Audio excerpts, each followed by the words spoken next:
exaltando o nome do nosso Deus, pois é a Ele que nós estamos aqui prestando culto, porque só Ele é digno e merecedor de toda a honra, glória e do nosso louvor. Vamos orar, exaltando o nome do nosso Deus. Senhor, obrigado, Pai, por esta manhã maravilhosa que o Senhor criou. Obrigado porque o Senhor nos deu fôlego de vida nessa manhã.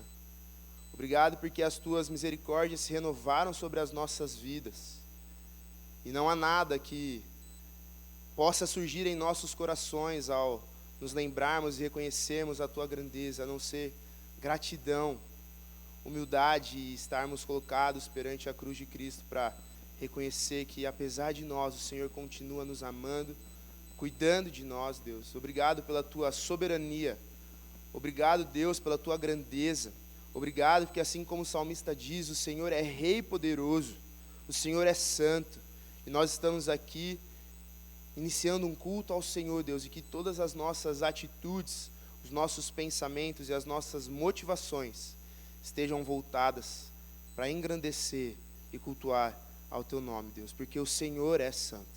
Obrigado, Senhor, por tudo o que o Senhor tem feito em nós e por nós. Isso é que eu te peço e agradeço em nome de Jesus. Amém. Queridos, ainda nos Salmos, mas agora no capítulo 32, peço que os irmãos abram aí, no Salmo 32, versos de 1 a 5. Salmo 32.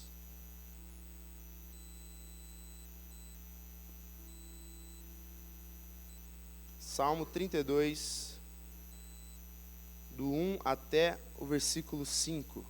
Diz assim a palavra de Deus: Como é feliz aquele que tem as suas transgressões perdoadas e os seus pecados apagados. Como é feliz aquele a quem o Senhor não atribui culpa e em quem não há hipocrisia. Enquanto eu mantinha escondidos os meus pecados, o meu corpo definhava de tanto gemer. Pois dia e noite a tua mão pesava sobre mim. Minhas forças foram se esgotando, como em tempo de seca. Verso 5. Então reconheci diante de ti o meu pecado, e não encobri as minhas culpas. Eu disse: confessarei as minhas transgressões ao Senhor, e tu perdoaste a culpa do meu pecado. Momento este que nós temos o privilégio, a bênção, de podermos colocar perante a cruz de Cristo os nossos pecados. Momento esse que nós podemos, como o salmista diz, confessar as nossas transgressões, porque Deus é o único capaz de nos perdoar. E como o salmista diz, enquanto eu mantinha escondidos os meus pecados, o meu corpo definhava de tanto gemer. Então eu te convido, meu irmão, minha irmã, não mantenha os seus pecados escondidos. Neste momento, reconheça perante o Senhor os seus pecados, aquilo que você tem feito, que tem ofendido a Deus. E tire agora este momento de, silenciosamente, poder orar, pedindo perdão pelos seus pecados. Depois de alguns instantes, eu mesmo quebrarei o silêncio com a palavra de gratidão a Deus, porque nós podemos ter a certeza de que Ele nos perdoa. Vamos orar, queridos.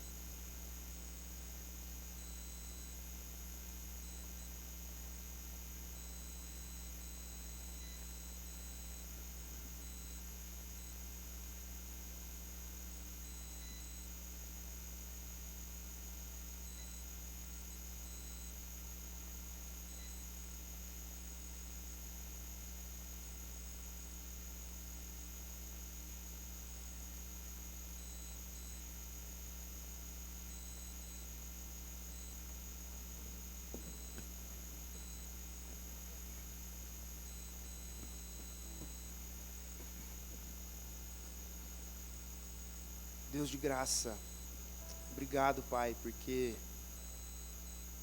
o Senhor nos convence, o Senhor nos mostra o nosso pecado, mas o Senhor não nos deixa imersos na realidade da nossa natureza pecaminosa, Deus. Obrigado, Pai, pela obra de Jesus Cristo na cruz, de morrer e ao ressuscitar, agora estende a nós a oportunidade de nos reconciliarmos com o Senhor, Deus. Obrigado porque o Senhor nos escolheu, o Senhor nos salvou, o Senhor nos alcançou. E a nós só nos cabe gratidão, Pai. Obrigado, Senhor, porque miseráveis que somos, pecadores que somos, ainda assim, o Senhor estende a mão para nós. E o Senhor não desiste de nós, o Senhor não nos abandona, mesmo nós muitas vezes abandonando ao Senhor, Deus. Obrigado porque o Senhor é fiel, mesmo quando nós somos infiéis. Obrigado porque o Senhor sempre está perto, mesmo quando nós não estamos nos importando, Pai. Obrigado porque o Senhor continua sendo um Deus perdoador, amoroso, justo. E obrigado porque o teu povo aqui reconhece isso, Deus. E nós cremos que o Senhor está pronto a nos perdoar, assim como o salmista diz. E obrigado porque nós podemos viver essa realidade. Obrigado, Deus, pelo teu perdão estendido a nós. Nos purifica, Senhor, para que possamos continuar prestando um culto que suba como aroma agradável ao Senhor, Pai. Isso é que eu te peço e agradeço em nome de Jesus. Amém. Convido você a se colocar de pé. Nós iremos passar para o nosso tempo de louvor ao nosso Deus.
Deus é bom.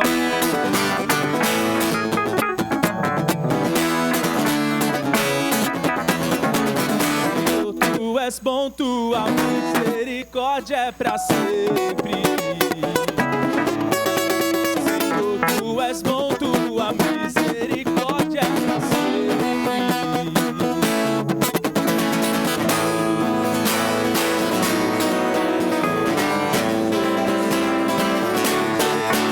Te adorar.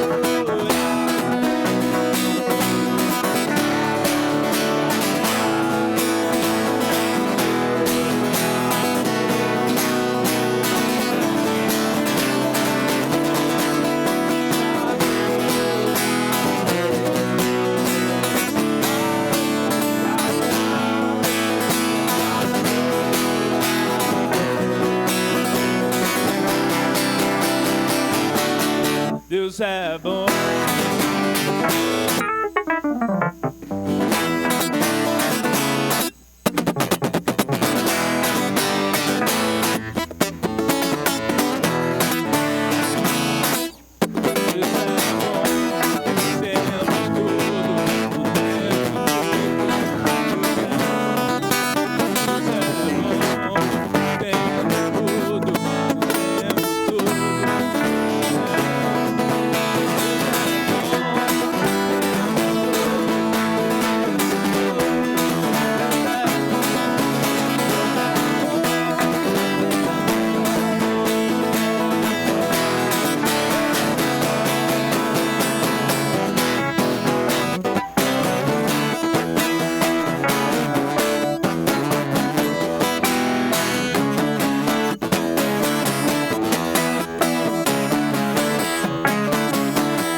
Deus é bom.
Queria começar essa manhã fazendo uma oração. Eu queria pedir você fechar os seus olhos, abaixar sua cabeça, por favor. Senhor Deus e eterno Pai, eu quero te agradecer pelo privilégio que nós temos de nos reunir aqui nessa manhã para ouvir aquilo que o Senhor tem para falar nos nossos corações, ó Pai, no nosso coração. Usa a minha vida, que o Teu Espírito Santo possa falar através dela e que nós possamos sair daqui, ó Deus, diferente de como nós entramos, para a Tua honra e a Tua glória. Em nome de Jesus, amém. Você conhece o seu coração? Você sabia que o coração, ele começa a bater após a 4ª semana de gestação dentro do útero? Você sabia que, em média, o coração ele bate cerca de 100.000 vezes por dia? Uma outra curiosidade sobre o coração é que o coração é o músculo mais forte do ser humano, podendo exercer uma pressão suficiente para expelir o sangue em uma distância de até 10 metros. Apesar de todas essas informações que eu trouxe aqui para você nessa manhã, eu não quero falar sobre anatomia ou fisiologia. O que eu quero falar com vocês nessa manhã é sobre aquilo que torna o nosso coração mais do que apenas uma bomba que mantém o sangue circulando. Por isso, eu quero trazer para vocês o exemplo de um homem bastante conhecido por todos vocês. E esse cara chama Jonas. Muito mais que uma aventura de um profeta que foge da sua responsabilidade, vai para uma cidade completamente oposta daquela que ele foi enviado, escapa de uma tempestade e é salvo por um grande peixe.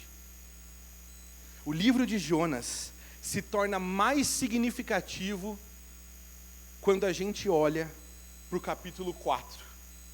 Por isso, eu quero convidar os meus irmãos e irmãs a abrirem suas Bíblias no livro do profeta Jonas, no capítulo 4.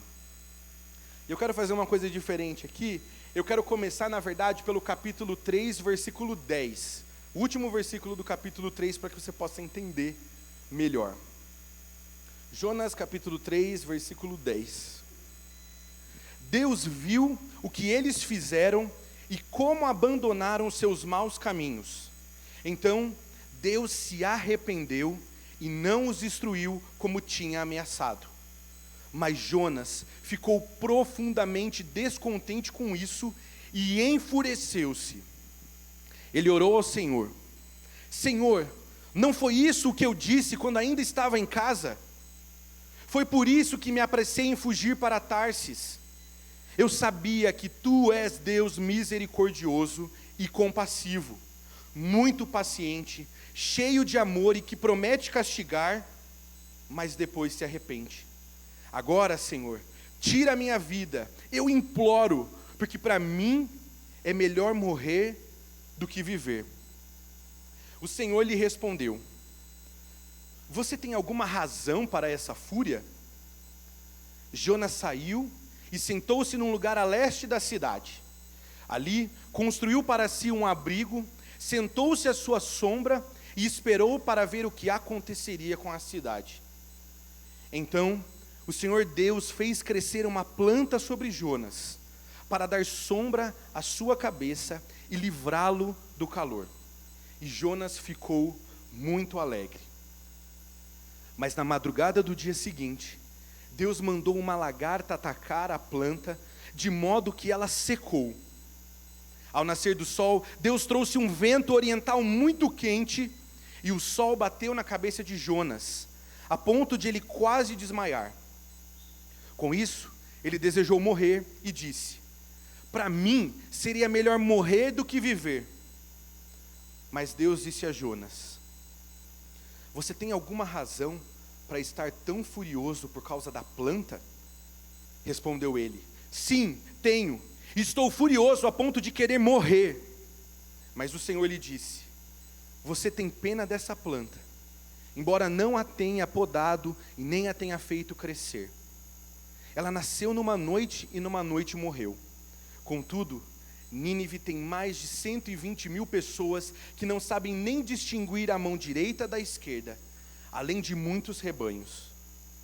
Não deveria eu ter pena dessa grande cidade? Esse capítulo que a gente acabou de ler, ele revela um contraste entre Deus e Jonas. Ele traz para nós riquíssimos pontos que deixam a narrativa de Jonas muito mais profunda, importante e atual do que a gente imagina. As atitudes de Jonas aqui, elas servem de exemplo diante da posição antropocêntrica de Israel, que não se importava com a salvação dos outros povos. E por isso eu quero convidar você a refletir comigo a respeito do coração de Jonas e como as suas atitudes refletem e representam a condição do nosso coração. O meu desejo nessa manhã é que Deus trate o coração de cada um aqui, assim como o tratou e tem tratado o meu coração. Como eu gosto de dizer para os adolescentes lá da igreja, o contexto, ele faz total diferença quando a gente vai estudar as Escrituras. E por isso é importante que a gente saiba aonde Jonas estava inserido quando ele recebeu a missão de Deus. Para você que não se lembra, Jonas ele era um profeta e ele recebeu a missão de Deus de ir até Nínive e pregar para que eles se arrependessem dos seus pecados. E então Deus não destruiria a cidade. Nínive foi a capital do Império Assírio. Ela era ele era o maior e mais poderoso império daquela época. Para você ter noção, os ninivitas, eles eram conhecidos por a sua habilidade em guerra, o seu tratamento cruel com seus inimigos. A cidade de Nínive era vista como o centro de maldade e perversidade, corrupção. Para você ter noção, quando eles atacavam outras cidades, eles faziam questão de cortar a cabeça e pendurar na frente da cidade para que as pessoas em volta que passassem ali soubessem que Nínive passou por ali. E Jonas, nos primeiros 3 capítulos, que a gente não leu aqui, inclusive convido você a ler na sua casa, Jonas ele passa os 3 primeiros capítulos lutando com todas essas informações. E quando chega no capítulo 4, ele para de rodear. E ele revela, e através de uma oração, ele revela toda a sinceridade que ele estava guardando desde o começo. Jonas, no começo do capítulo 4, o que ele estava querendo dizer nesse comecinho?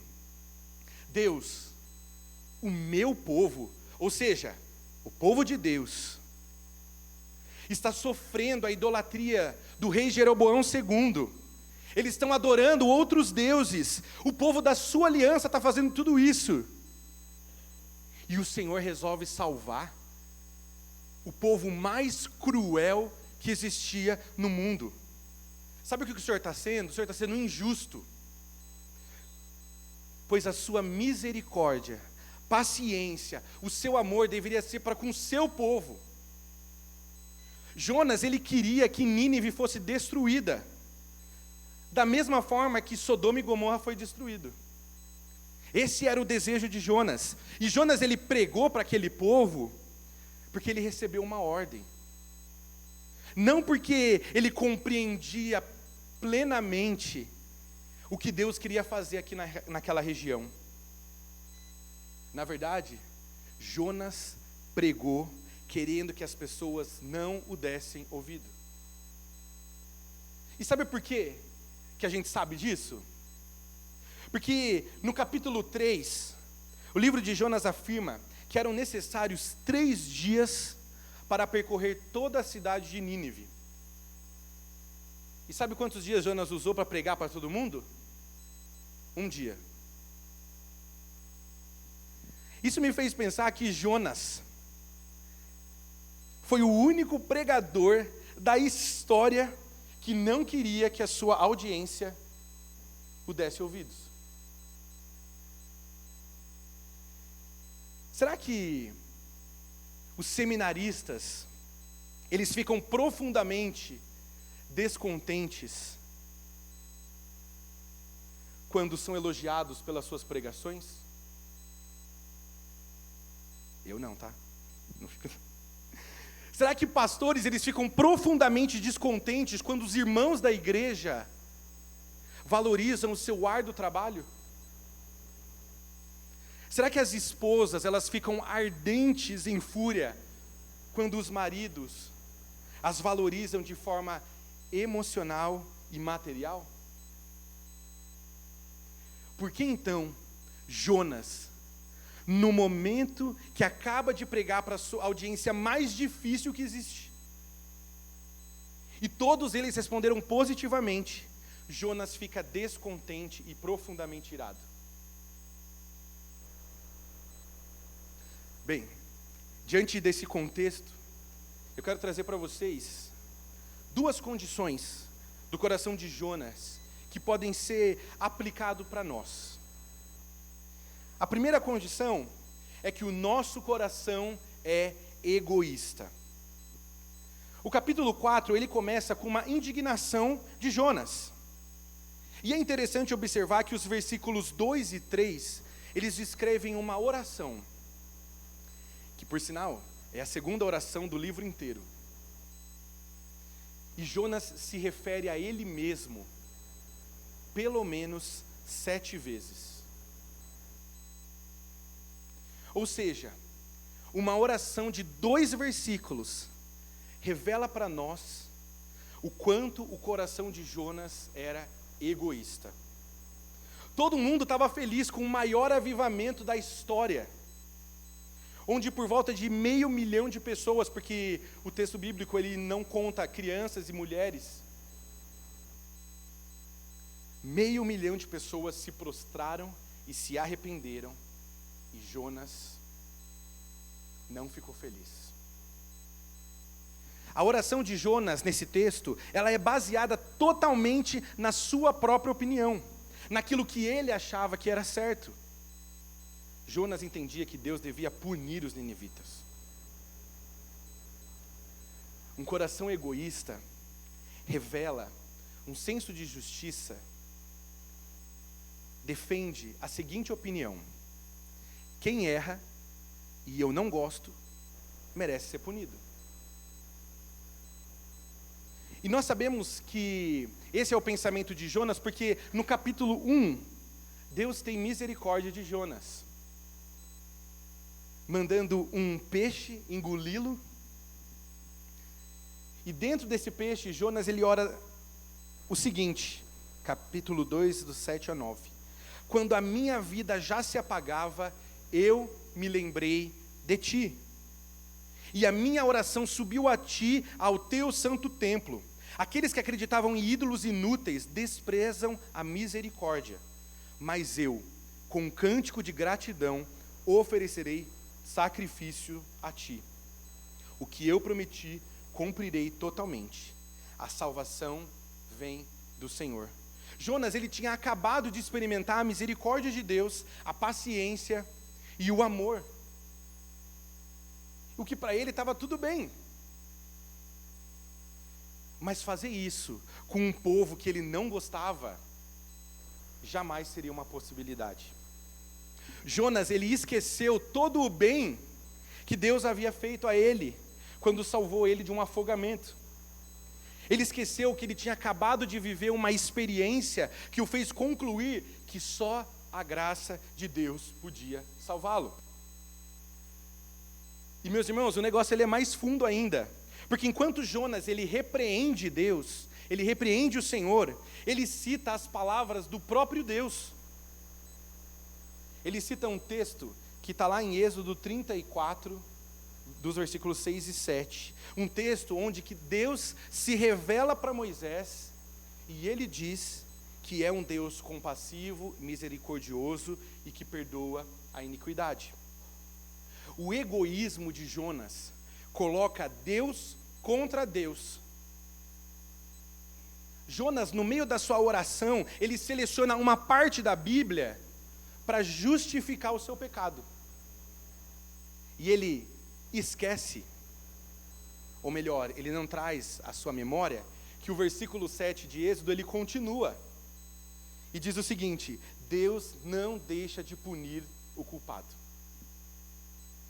Tim Keller, nesse momento, ele diz que Jonas cria a imagem simplista de um Deus que simplesmente ama a todos sem julgar o mal. Jonas, ele usa um texto sagrado para justificar o seu egoísmo e amenizar o seu pecado. E esse é o grande perigo das pessoas religiosas. Jonas, ele acabou de mostrar para nós que é possível usar a Bíblia de uma forma seletiva para se justificar.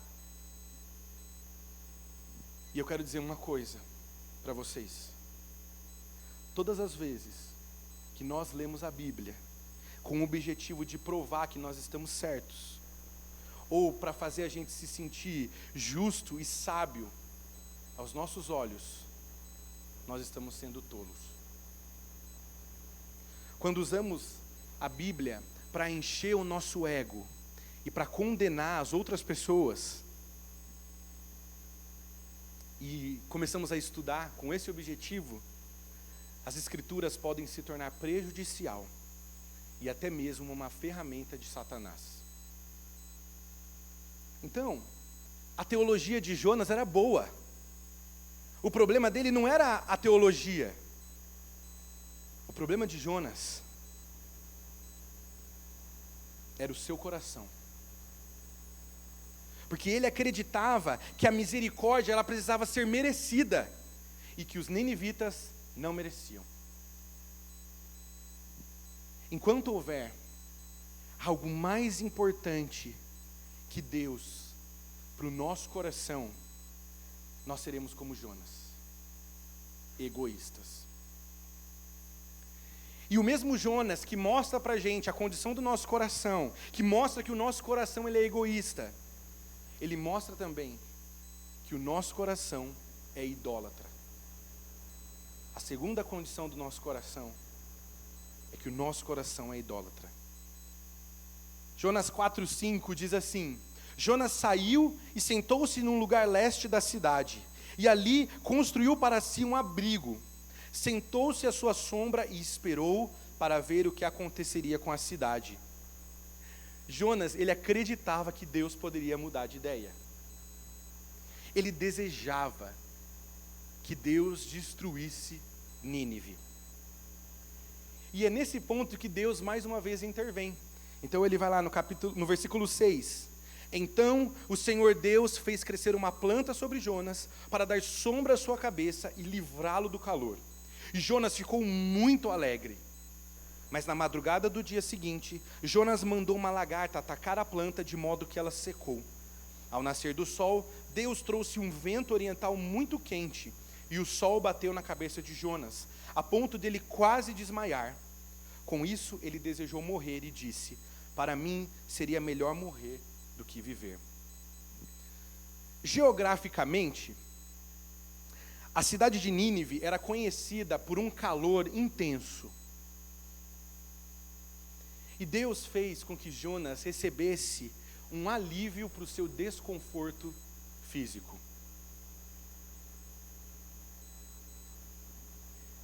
E através disso, Deus queria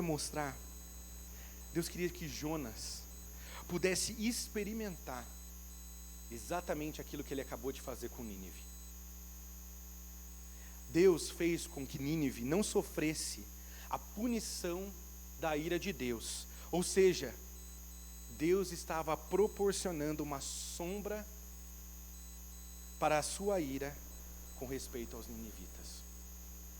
E assim como Deus estava proporcionando um alívio para o calor que Jonas estava sentindo, Deus queria que Jonas experimentasse exatamente aquilo que estava acontecendo com os ninivitas.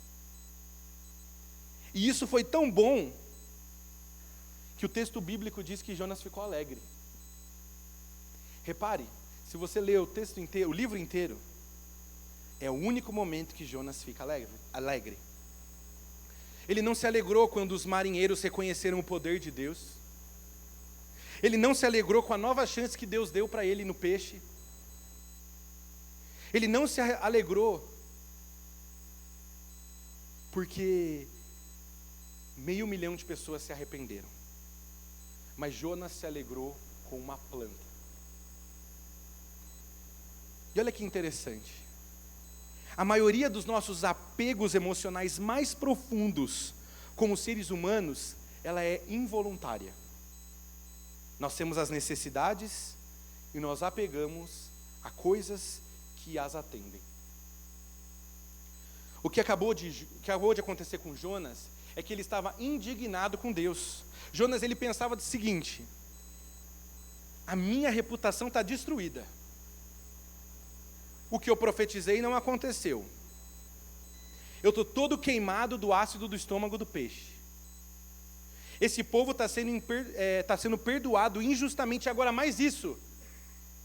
A planta que me protegia do sol e do calor foi tirada de mim. E esse pensamento, ele reflete a idolatria do coração. Jonas, ele se tornou de um escravo de um ídolo chamado vingança. A indignação que ele sentia pelo que Deus estava fazendo com Nínive governou o seu coração de uma forma que o deixou cego, a ponto de mais uma vez ele pedir para morrer. O amor que Jonas tinha pelo seu povo era tão grande que foi transformado em um ídolo. Ele valorizava mais os seus próprios interesses, sua segurança, do que a salvação dos outros povos. A idolatria de Jonas ela estava enraizada que em nenhum momento ele viu como oportunidade o fato de que as pessoas estavam demonstrando que queriam se arrepender Para ir lá e ajudar elas na jornada, ensinando-as mais sobre Deus. Ao invés disso, Jonas decidiu ficar do lado de fora, na esperança que Deus voltasse atrás e julgasse da forma que ele achava que era correto. E meus irmãos, quando nós valorizamos mais os nossos próprios interesses e a nossa segurança do que o bem e a salvação dos outros, nós estamos pecando como Jonas. Quando a nossa identidade ela está mais enraizada em nossa nacionalidade do que no fato de sermos pecadores salvos e filhos de Deus, nós pecamos como Jonas. Quando nós falamos, eu obedecerei a Deus se o Senhor me der tal coisa, essa tal coisa é inegociável e Deus é apenas um meio para o fim. E Jonas ensina para a gente uma verdade.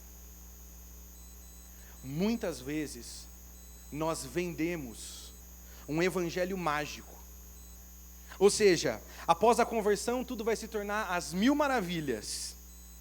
Não existe mais problema, nós estamos em plena sintonia com a vontade de Deus e não é difícil fazer a vontade dele. Mas quando a gente olha para as Escrituras, Paulo diz que dentro dele existe um conflito entre a carne e o espírito. E Jonas mostra exatamente a mesma coisa. Continuamos pecadores. Os 2 últimos versículos do capítulo 4 dizem o seguinte: mas o Senhor lhe disse, você tem pena dessa planta, embora não a tenha podado e nem a tenha feito crescer. Ela nasceu numa noite e morreu. Contudo, Nínive tem mais de 120 mil pessoas que não sabem nem distinguir a mão direita da esquerda, além de muitos rebanhos. Não deveria eu ter pena dessa grande cidade? A palavra aqui usada nesses 2 versículos, para pena, ela significa ficar triste com alguém ou algo, ficar com o coração partido, chorar por algo. Em outras palavras, o que Deus está dizendo aqui? Você chorou por uma planta, Jonas. O seu coração se apegou por uma planta. Você chora por planta, Jonas. Eu tenho compaixão por pessoas. Deus, Ele é o começo e o fim de todas as coisas. E todas as coisas existem por Ele e para Ele. E ao contrário de nós, Ele não precisa de nada para existir ou ser feliz, pois Ele é a fonte de toda a vida e toda a felicidade. E eu pergunto para você, como esse Deus pode ter esse apego por nós?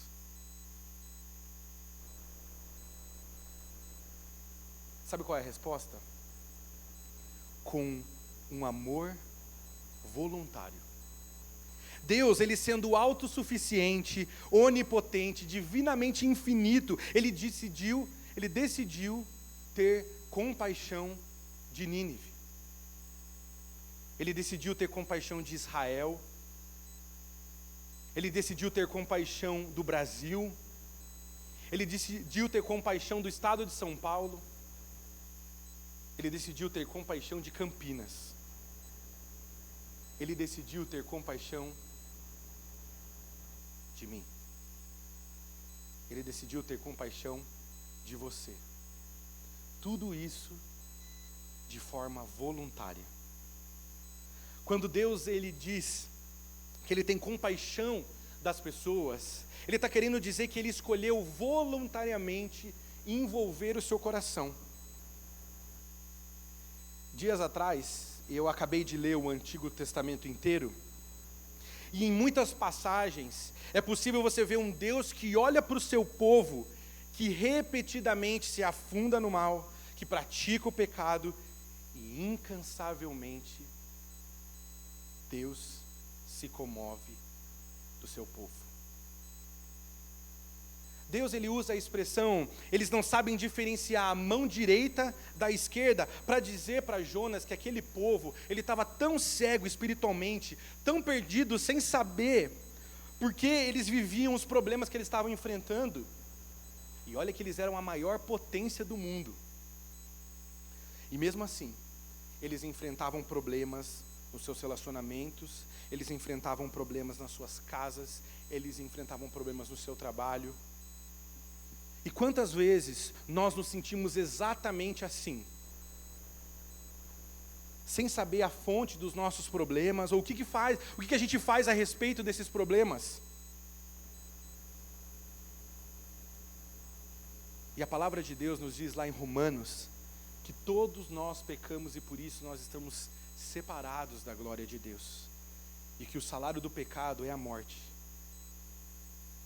E por causa da nossa condição, por causa do pecado, nós olhamos para as pessoas e nós julgamos não tão boas, essas pessoas que não são tão boas, e nós falamos assim: fez por merecer,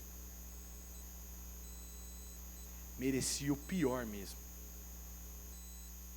E nós fazemos isso, sabe por quê? Parte por orgulho, parte por idolatria. Mas Deus não faz isso. Ele olha para as pessoas que estão nesse nevoeiro espiritual com compaixão e generosidade. Deus chora e lamenta pela cidade de Nínive, enquanto Jonas não. Sabe quem mais chora pela cidade? Sabe quem mais chora por nós? Sabe quem chora por você? Sabe quem chora por você? Sabe quem chora por você? Jesus. Jesus, quando entrou em Jerusalém, na sua última semana de vida, ele sabia exatamente o que ele iria sofrer nas mãos dos líderes religiosos e de tantas outras pessoas, mas ao invés de ele encher o coração dele de ira, orgulho, idolatria, que nem Jonas, Jesus chorou. Na cruz, Jesus clama ao Pai: Pai, perdoa-lhes, porque não sabem o que fazem. Sabe o que Jesus estava dizendo nesse momento? Que aqueles que estavam o torturando, o matando, o negando, o traindo, eles não entendiam por completo o que eles estavam fazendo. E existe um coração mais maravilhoso, perfeito, puro, grandioso do que esse. Repare que em nenhum momento Jesus insinua ou diz que aquelas pessoas, elas não eram culpadas por aquilo que elas estavam fazendo. Pelo contrário, é exatamente por elas serem culpadas e pecadoras que elas precisavam do perdão. É por nós sermos orgulhosos, idólatras, cheios de ira, é que nós precisamos de perdão. Nós somos incapazes de reconhecer sozinhos o que nós estamos fazendo, pois nós somos perdidos até que Jesus nos encontre. Jesus é o Deus que chora. O Deus de Jonas 4 em forma humana. Jesus é o profeta que Jonas deveria ter sido. Jesus Cristo, Ele não só chorou por nós, porque enquanto Jonas sai da cidade, sobe o morro, para testemunhar, desejando a condenação, Jesus sai da cidade, Jesus sobe o monte do Calvário, segurando uma cruz que nos salvaria. Tim Keller diz que quando Deus veio ao mundo em Jesus Cristo e foi para a cruz, Ele não experimentou somente a dor emocional, mas todo tipo de dor em dimensões inimagináveis. A dor física agonizante da crucificação, ela incluía tortura, sufocação lenta e morte excruciante. Além de sofrer toda a dor física, emocional e espiritual, Cristo sofreu a maior dor de todas: a separação de Deus, para pagar o preço do meu e do seu pecado. Ele fez tudo isso por você e por mim. O mesmo Deus que perdoou Nínive e desejava que todos ali se arrependessem para que Ele pudesse derramar a sua misericórdia, é o mesmo Deus de hoje. É o mesmo Deus que está aqui te dizendo que na cruz a justiça de Deus foi feita através do seu Filho Jesus. Deus apresentou Cristo como sacrifício de expiação por meio do derramamento de seu sangue, a fim de ser justo e justificador de quem tem fé em Jesus. Talvez mesmo depois de tudo isso que eu falei para você nessa manhã, você pense que Deus não pode te amar. E se você tem pensado nisso, eu quero dizer uma coisa para você. Eu tenho dado a Deus incontáveis razões para não me amar. Nenhuma delas tem sido forte o suficiente para mudá-lo. O livro de Jonas termina com uma pergunta. E o que isso significa? Nós estamos recebendo um convite de Deus para aplicar esse texto à nossa vida, ao nosso próprio tempo e ao nosso próprio lugar. Deus quis que Jonas olhasse para si mesmo, e hoje eu quero convidar você a olhar para você mesmo. Perceba que em nenhum momento foi colocado em xeque a espiritualidade de Jonas. De fato, ele realmente tinha um relacionamento com Deus. Jonas, como qualquer profeta, com certeza ele sentia o desejo de crescer espiritualmente e queria que Deus o moldasse. Porém, Deus desejava libertar Jonas daquilo que o escravizava e o controlava. Um coração egocêntrico e idólatra. E o mesmo Deus que chamou Jonas está chamando você hoje para viver esse processo desafiador de encontrar tudo nele. Nós somos chamados para ter um coração que vai além de 100.000 batimentos por dia. Nós somos chamados para ter compaixão e amor pelas pessoas. Jonas, ele é repreendido por pregar a cidade sem amá-la. Você ama a cidade que Deus te chamou para pregar? A internet, as mídias sociais, a televisão, elas estão diariamente nos encorajando a nos tornarmos como Jonas, egoístas e idólatras. A compaixão de Deus não o fez debruçado no globo terrestre, lamentando por nós. Pelo contrário, o fez descer e tomar para si, assumindo a nossa pele, os nossos problemas e caminhando conosco. O que essa compaixão tem feito você fazer? Hoje eu te convido a orar, pedindo a Deus assim: Deus, que eu possa olhar as pessoas como o Senhor olha. Dá-me um coração igual ao teu. Um coração que é disposto a obedecer e a cumprir o teu querer. Que essa seja a nossa oração. Quero convidar você para fechar os seus olhos e orar comigo. Senhor Deus, muito obrigado, porque o Senhor é um Deus vivo, um Deus que fala nos nossos corações. E agora eu quero te pedir que o Teu Espírito Santo continue, ó Deus, falando com cada coração aqui. Que nós possamos sair daqui dessa manhã refletindo sobre a situação do nosso coração. E que nós possamos lembrar todos os dias de que o Senhor é o nosso Salvador, o Senhor nos ama, o Senhor entregou o Seu Filho Jesus para morrer numa cruz, e que isso possa moldar o nosso coração. Tira, ó Deus, do nosso coração o egoísmo e a idolatria, para que nós possamos cumprir aquilo que o Senhor nos chamou a fazer com excelência. Continua falando no nosso coração. Em nome de Jesus, amém. Queridos, vamos nos colocar em pé para receber a bênção. Amados, que a graça do nosso Senhor e Salvador Jesus Cristo, o amor de Deus o Pai, o consolo, o poder e a presença do Espírito Santo de Deus sejam com vocês, seminaristas, pastores, irmãos e irmãs, e com todo o corpo de Cristo, espalhado sobre a face da terra, hoje e sempre. Amém e amém. Pode se sentar.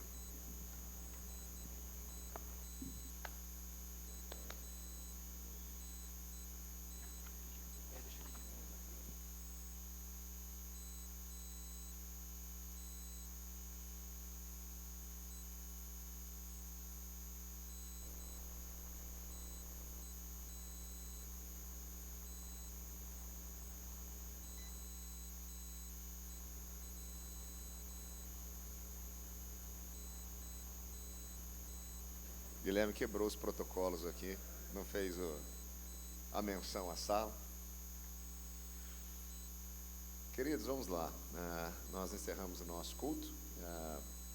Queria dizer que a gente se alegra, né, sempre com os visitantes que nós temos, né, que a cada semana vem aí acompanhando, né, os nossos seminaristas, e isso é muito especial, como tem sido bom ver os nossos seminaristas sempre acompanhados daquelas pessoas que eles têm cuidado, que eles têm pastoreado, né, e são muito corajosos, né, de trazê-los aqui sempre, né, nesse momento, mas isso tem a ver com algo que eles construíram, né, junto dessas pessoas, por isso que isso é possível. Então é muito bom. Para vocês entenderem um pouquinho, a gente terminou, encerrou o nosso culto, agora a gente entra em sala de aula. A gente vai para a prática de pregação 5, onde eu vou trazer, né, ao Guilherme uma devolutiva, mas também tratar com todos os alunos algumas perspectivas daquilo que a gente tem ensinado aqui, nossa visão homilética e prática de pregação. E aí, ao encerrar esse momento, onde eu trago essa devolutiva, onde eu estabeleço a nota que o Guilherme vai carregar, a gente tem também o privilégio de ter alguns professores aqui que vão trazer alguma contribuição pessoal ao Guilherme aqui depois desse tempo, tá bom? Só para vocês entenderem como que funciona. E vamos lá, Guilherme, vamos falar um pouquinho de tudo que aconteceu, sem surpresinhas, né? Imaginei que fosse assim mesmo. Você tem se mostrado aí ao longo de todo esse período um excelente pregador, todas as suas práticas de pregação, e hoje você só confirmou aquilo que eu já tinha visto aí em outros momentos, em outras disciplinas que a gente teve junto. Vamos olhar então para os nossos critérios, olhando para a nossa listinha, um a um, começando pela comunicação. Você tem uma boa voz, a sua presença, a sua leitura do texto bíblico, a leitura pelo nervosismo do texto, que você o fez, de todo o seu sermão. De vez em quando deu uma escorregadinha ou outra, mas a gente entende, tem a ver com esse nervosismo aqui. A gramática também, as concordâncias ali deram uma escapadinha, Eu peguei um deslize ou outro aqui, do tipo Sodoma e Gomorra foi destruído, em vez de Sodoma e Gomorra foram destruídas, podem ser aplicado para nós, em vez de podem ser aplicadas para nós. Então, algumas coisinhas assim que eu peguei aqui nessa questão da gramática. Ainda na área da comunicação, a gente olha para a introdução, e você trouxe a questão do coração, tinha a ver com a sua temática, o título que você colocou, e você traz alguns detalhes, inclusive, da questão biológica, fisiológica. Isso foi bem legal, até porque você volta isso ao final, falando, de ser além dos batimentos, e você traz essa conexão. Achei muito bom você fazer isso, e você terminou nos desafiando, que eu tenho falado isso para vocês constantemente em sala de aula. Se a conclusão, ela serve, se a introdução serve para nos levar à atenção, durante o período que a gente vai caminhar com você, a conclusão é o desafio que você deixa para nós, e você fez isso de maneira muito efetiva. Ainda na comunicação, alguns cuidados assim só. Você afirma na hora que você está falando que a teologia de Jonas, era boa. Não, mas na verdade a teologia era ruim, ele podia ter um conhecimento bíblico, mas é porque você vai dizer, ele está pensando assim, e a teologia era boa. Então, só para tomar cuidado, porque isso pode gerar uma certa confusão, que nem a conjectura do número, ou você vai a fundo, gasta uns 40 segundos explicando de fato aquele negócio, por que você está falando que é 500.000, porque o texto está falando que é 120 mil pessoas, e não homens, como às vezes o próprio texto bíblico faz. Então, se você vai nessa opção, para não ficar um negócio da pessoa pensando assim, mas você está falando que são pessoas, são 120 mil ou são 500 mil, só para, se você quer dizer algo e você quer ir nessa direção, então explica um pouquinho mais, só para não ficar ruído na comunicação, tá bom? Acho que a contextualização foi bem legal, o texto no seu contexto, você trouxe para a gente a ideia de Jonas como um todo. A sua opção de ler o versículo 10 do capítulo 3 foi muito boa, porque ela é base, para aquilo que vai ser desenvolvido, então foi bem interessante. A aplicação, você fez isso o tempo inteiro, trazendo para a nossa realidade, ficou claro aquilo que Deus estava fazendo também na nossa vida, não só na vida de Jonas, mas na nossa vida. Então, a aplicação foi evidente. E a missão, você termina com nos desafiando aquilo que Deus quer fazer através de nós, tanto no aspecto de enquanto pregadores, ministros da palavra, mas como verdadeiros discípulos e discípulos de Jesus que têm essa missão a partir do Ministério da Reconciliação. Então, acho que esse fechamento foi muito bom também.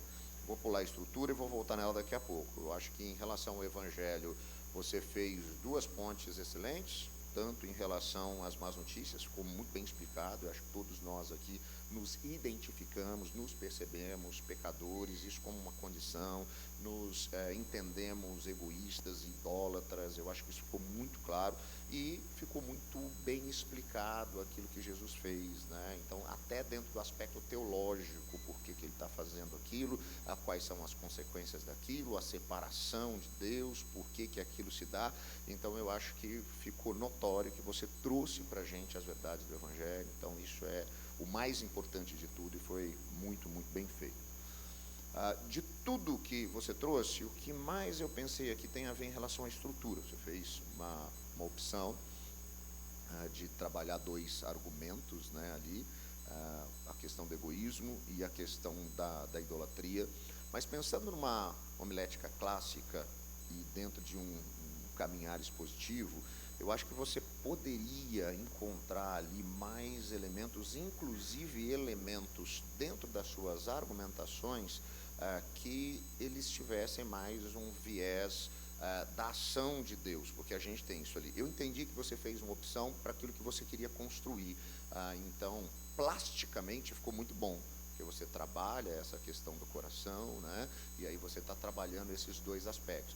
Mas, assim, sinceramente, até o aspecto da idolatria ali, eu acho que ela está bem conectada com o aspecto do egoísmo, e eu diria que isso se remete à religiosidade que ele está, né, colocando, né, em prática, de certa forma. Então, essa por si só já seria uma mesma argumentação. Acho que você poderia, talvez, experimentar um pouco mais, né, daquilo que Deus está fazendo ali, da ação de Deus dentro da sua argumentação.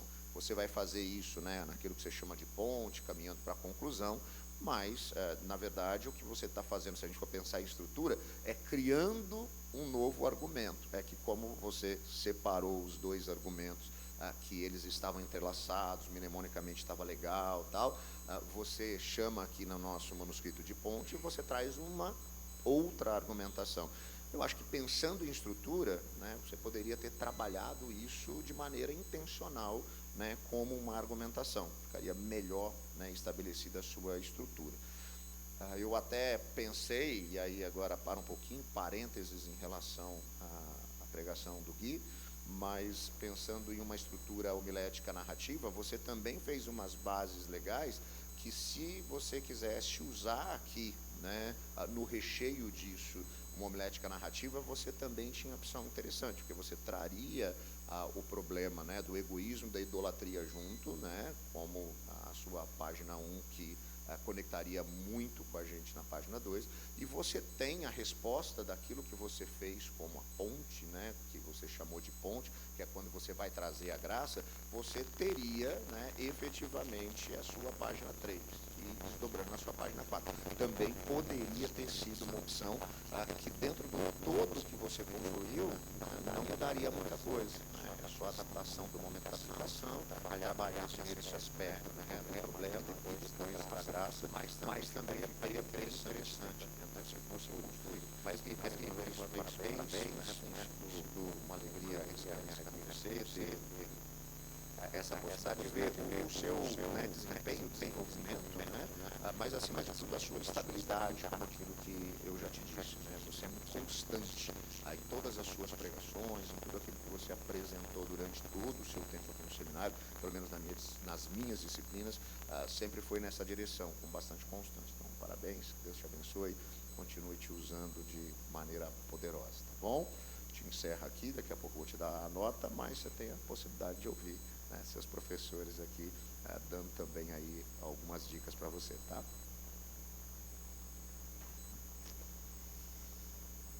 Muito bom, Guilherme, parabéns pela sua pregação, um texto bastante incômodo de Jonas, né? Que um contraste aí,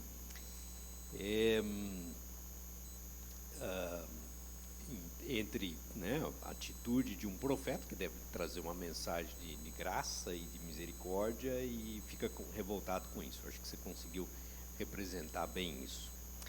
Algumas observações. Primeiro, a sua primeira frase. Quero começar essa manhã fazendo uma oração. O que nós fizemos antes disso? Não valeu nada, nós estávamos começando aquela hora, né?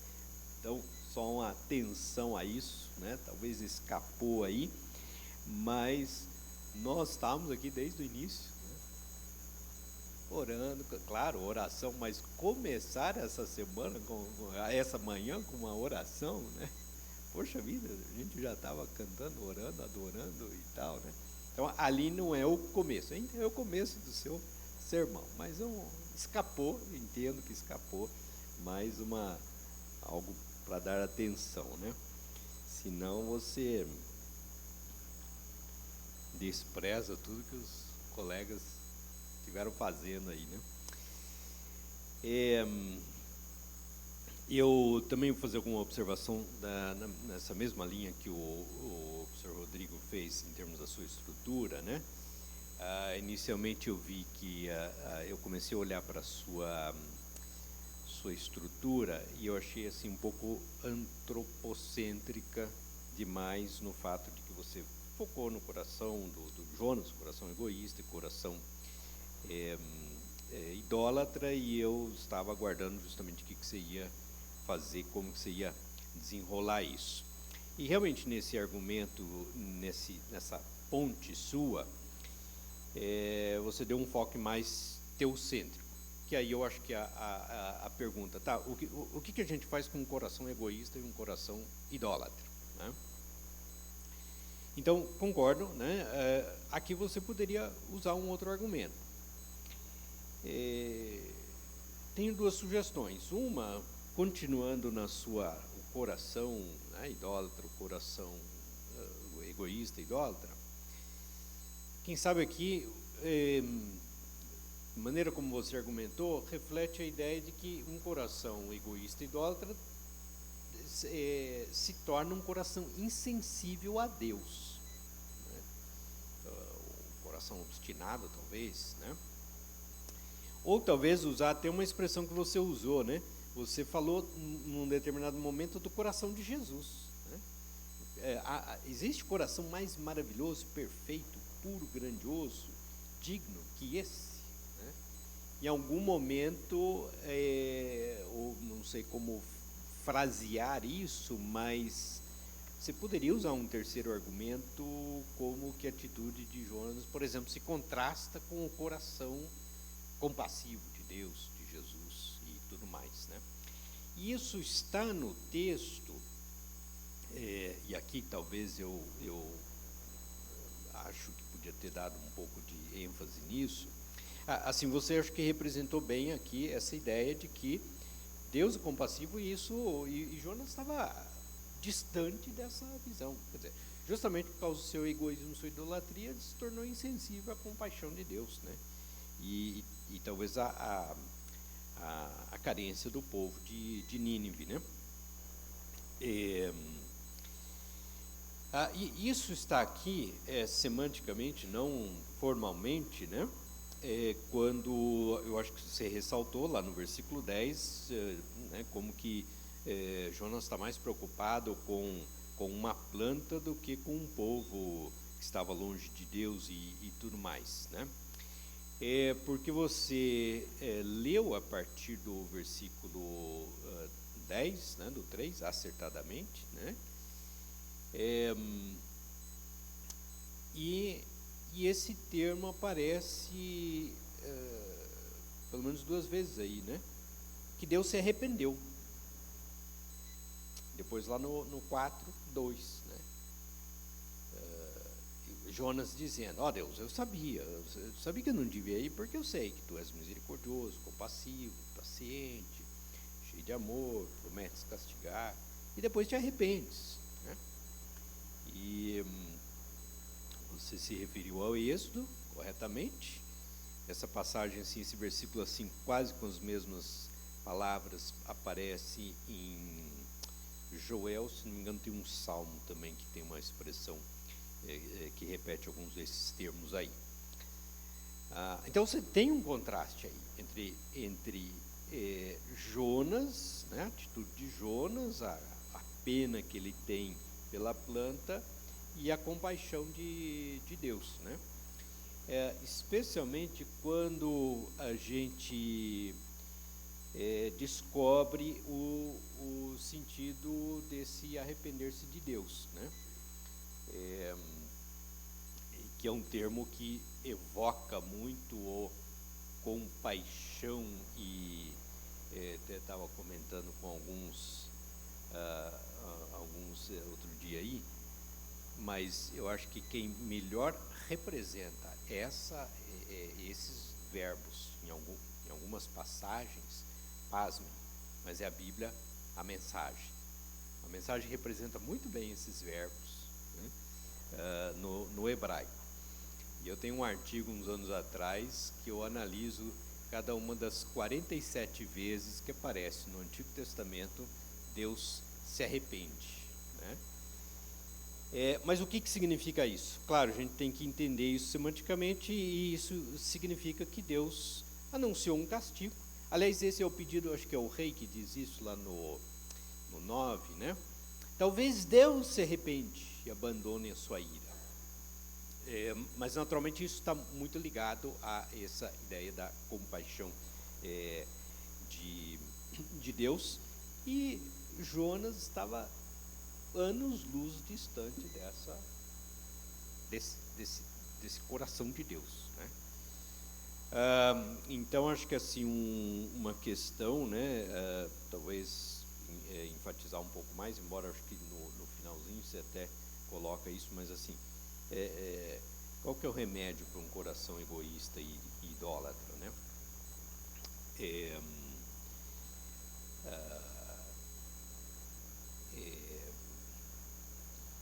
Quer dizer, o profeta, e aí isso se encaixaria nosso auditório aqui, o profeta, ele tem que ser ele mesmo alcançado pela mensagem que ele prega. E aqui nós temos um bom exemplo de um profeta que tinha uma excelente mensagem, né, mas o coração dele mesmo estava insensível a essa mensagem, tá bom? Mas muito bom, parabéns.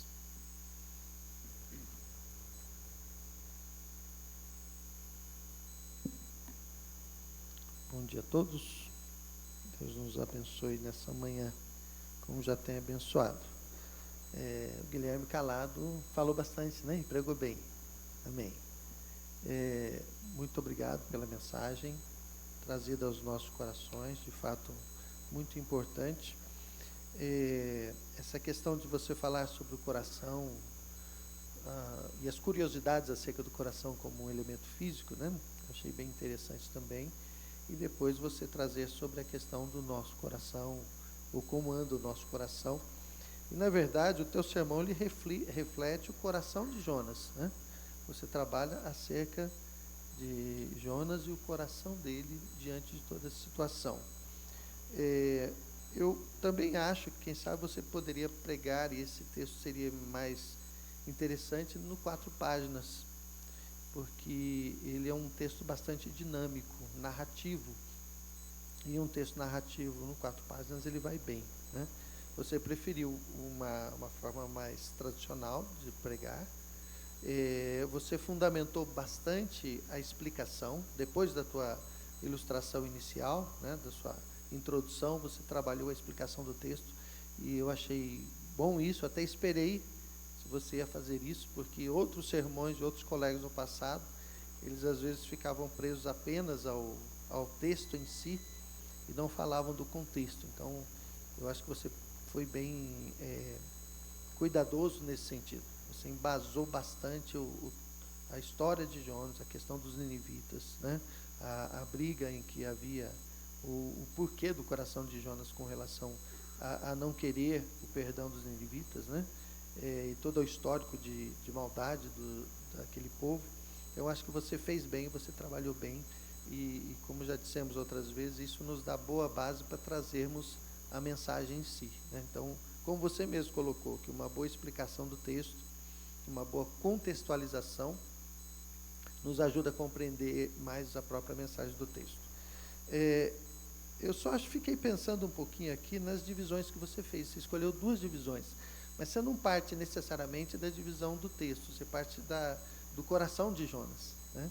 Então, você trabalha aqui o coração como coração egoísta, e dá para entender bem esse texto, coração egoísta, tanto que ele não quer mesmo a situação do perdão, ele está voltado para ele mesmo, ou para o seu próprio povo, e depois você trabalha a idolatria. Mas eu não sei se o próprio egoísmo é um tipo de idolatria ou não, entendeu? Querer para si, estar voltado para si mesmo, e não para Deus ou para o sonho de Deus. Então, eu não sei se ficou como um sermão que como você dividiu a partir do coração de Jonas, você escolheu 2 pontos. Você poderia ter colocado outro, 3, ira, qualquer disposição do coração serviria nesse contexto, entendeu? Por exemplo, no caso, pelo menos o meu pensamento aqui, né? Quando Jonas fica bravo com o fato de Deus atingir aquela planta, lá, a boboreira, em uma outra tradução, né? Aquela planta aí, o verme, mata aquela planta, é também um egoísmo de Jonas, não é necessariamente uma idolatria de Jonas. Então, eu acho que não que esteja errado, mas eu acho que, como você parte do coração de Jonas, e não necessariamente do texto, você acaba buscando aspectos do texto que corroboram aquele pensamento que você teve acerca do coração de Jonas. Então, eu não sei se esse seria o ideal, por isso que eu penso que não que estivesse errado a idolatria ou o egoísmo, mas, quem sabe, o outro tipo de sermão desse mais... você narraria bem. Então, nós usamos aqui, mesmo nos comentários aqui, falamos egoísmo e idolatria, quase que como termos iguais, termos similares. Então, está muito próximo uma coisa da outra. O que é ser egoísta? Eu fiquei até pensando no Novo Testamento, onde que nós temos a palavra de uma disposição do coração como ídolo, né? Eu me lembrei daquele texto que fala sobre a avareza como ídolo. Então, qualquer coisa do coração que seja uma coisa que esteja distante da vontade de Deus, ele é de idolatria, ou egoísmo, porque ele faz parte da natureza humana que se distancia da natureza de Deus. Não sei se você me entendeu, né? Mas a tua disposição do sermão, a pregação, a comunicação, o que você nos trouxe, quem sabe tenha sido, na minha dúvida aqui, você trazer uma definição do que é idolatria.